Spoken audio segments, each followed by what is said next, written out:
Então a serpente disse à mulher: É certo que vocês não morrerão. Gênesis 3, verso 4. No início de tudo, a serpente plantou uma mentira que ecoa até hoje.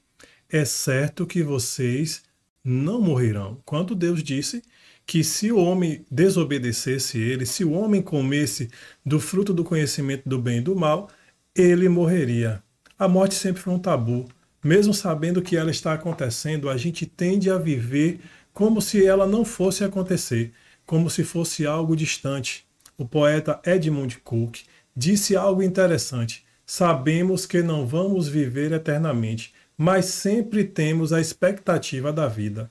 Isso porque a conexão com a vida é tão forte que, de alguma forma, a ideia da própria inexistência não parece real.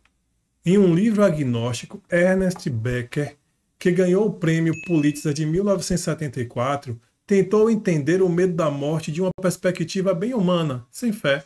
Ele acreditava que todos nós temos essa necessidade de acreditar que não vamos desaparecer totalmente, que de alguma forma somos especiais para o universo. Por mais que a ciência tente negar a espiritualidade e o divino, a morte ainda é algo que a gente prefere negar, inventando maneiras de lidar com ela. Para muitos, viver a ideia de um Deus ou de um propósito maior torna a morte ainda mais assustadora e por isso recorrem a prazeres passageiros ou a ilusões. Alguns até mesmo tentam dopar a realidade com drogas ou distrações para não encarar o vazio que a ausência de fé pode gerar. O famoso astrofísico Neil Tyson descreve o universo como frio, caótico e não está nem aí para você. Não parece muito reconfortante, não é? Becker, embora tenha sido um agnóstico, chegou à conclusão de que a fé é importante, mas ele estava equivocado ao achar que a fé era apenas uma maneira de ignorar a realidade da morte. O que realmente nos traz conforto é saber que a morte não tem a palavra final.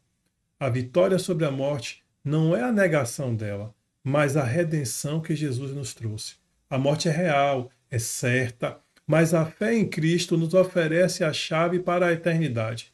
Não é sobre negar a morte, é sobre viver com a certeza de que a morte foi vencida.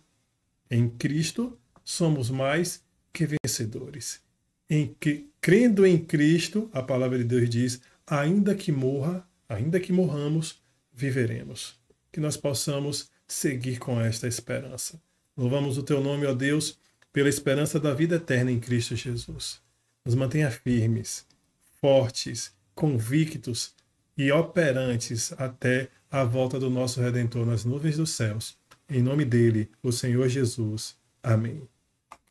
Que o Senhor te conceda um dia cheio de esperança, um dia cheio de convicções de que em breve você verá o seu Salvador nas nuvens dos céus. Um forte abraço.